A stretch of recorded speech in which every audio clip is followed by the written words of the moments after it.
पर developmental psychology जब हम पढ़ते हैं तो उसमें कहते हैं कि जो बच्चा होता है 1-2 साल तक का, उस पर सबसे ज़्यादा असर उसकी माँ का होता है, क्योंकि माँ उसके लिए पूरा संसार है।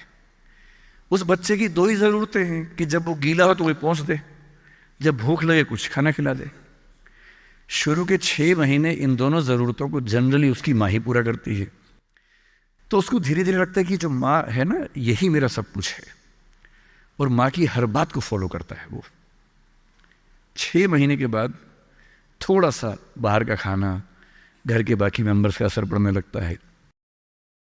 2 साल के बाद जब बच्चा पहली बार स्कूल जाता है, 2 या 3 साल के बाद, तो आप देखेंगे प्राइमरी स्कूल में टीचर्स आमतौर पे महिलाएं होती हैं, विमेन होती हैं, मेल्स नहीं होते हैं। उसके 2 रीज़न है। एक तो मेल्स में इतनी पेशेंस होती नहीं आमतौर पे। अपना ही बच्चा हो तो 2 मिनट के लिए चिकोटी काटना, प्यार करना ठीक है, 2 मिनट के बाद नहीं झेल पाते वो। और बच्चा अगर रोने लगे, उनके चश्मा उतार के मारे, थप्पड़ मार दे, मूंछ खींच ले, इरिटेट हो जाते हैं। 5 मिनट के बाद तो बच्चा पिटता ही पिटता है अपने बाप के हाथों। इसलिए बच्चे भी बाप के पास कम जाना पसंद करते हैं, जाते हैं 1-2 मिनट के लिए, फिर भाग आते हैं वहाँ से। इनको पता है कि ये जो ब्रेक इवन होने वाला टाइम आ गया है, अब इस टाइम पे निकल जाना चाहिए।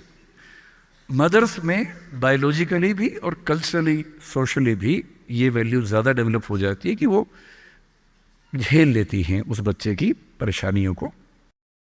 बच्चे बहुत परेशान करते हैं। अगर आप मुझसे पूछें इस दुनिया में सबसे मुश्किल काम क्या है, सबसे मुश्किल है बच्चे को पालना। इससे मुश्किल कोई काम नहीं है। छठी का दूध याद दिला देते हैं बच्चे। बच्चे को पालने से मुश्किल दुनिया का कोई काम नहीं है, और वो काम जनरली हमारे घरों में मदर्स करती है, जिनका इतिहास में नाम नहीं लिखा जाता, जबकि सबसे महत्वपूर्ण काम घर के अंदर वो कर रही हैं। इस बात की बहुत वैल्यू है। कई जगह पेरेंट्स मतलब फादर्स भी कर रहे हैं कुछ हद तक, लेकिन जनरली दुनिया में ज़्यादा ये काम अभी तक महिलाओं के हाथ में ज़्यादा है। जब बच्चा स्कूल जाता है तो स्कूल जाने के बाद आप देखेंगे जो लेडी टीचर होती है, जिसको बच्चा प्यार से मैम कहता है, मैम, ऐसे बच्चे के लिए मैम दूसरा भगवान होता है मम्मी के बाद। कुछ समय के बाद भगवान नंबर 1 मैम हो जाती है, भगवान नंबर 2 मम्मी हो जाती है। और अगर मैम ने कुछ कहा है और मम्मी कह रही गलत है, तो बच्चा घूर के देखता है कि तुम बताओगी मुझे, वो भगवान है वो तो मेरी। तो बच्चे को मैम पे भगवान जैसा भरोसा होता है। फिर जब वो बड़ा होने लगता है, 10, 11, 12, 13 साल का, 13 की एज आते आते बच्चों में जो बायोलॉजिकल चेंजेस होने शुरू होते हैं, बड़े परेशान होते हैं, पशुपेश में होते हैं कि ये क्या हमारे साथ हो रहा है, हमारी ज़िंदगी चेंज हो रही है अचानक, उनको ऐसा लगने लगता है। उस उम्र के जो हार्मोन्स हैं वो उनको पेरेंट्स से दूर करते हैं, क्योंकि उनको जिस तरह की आज़ादी चाहिए, पेरेंट जानते हैं कि ये उम्र सही नहीं है, तो पेरेंट्स रोकते हैं, समझाते हैं, फ़ोन का यूज़ कम करो, इंटरनेट कम करो, तुम्हारा दोस्त ठीक नहीं है, तुम्हारी कंपनी ठीक नहीं है, अच्छे दोस्त रखो, ये करो, वो सब करते हैं। उनकी मजबूरी है, उनको पता है कि ये उम्र फिसलने वाली है। और बच्चों को लगता है कि मैं जहाँ जहाँ आज़ादी चाहता हूँ, यही 2 लोग मेरे दुश्मन हैं, पता नहीं ये डिजर्व नहीं करते मुझे, they don't deserve a child like me. फिर वो पेरेंट्स से झूठ बोलना, छिपाना, हर बच्चा उस उम्र में झूठ बोलना शुरू कर देता है।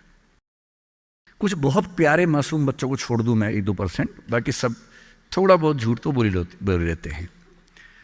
कुछ ज़्यादा शातिर हो जाते हैं, इतना खतरनाक झूठ बोलते हैं, लाई डिटेक्शन टेस्ट करवा लेंगे तो भी नहीं पकड़ में आएंगे, इतना अच्छा झूठ बोलने लग जाते हैं, क्योंकि उन्होंने सीख लिया दोस्तों से सब करके।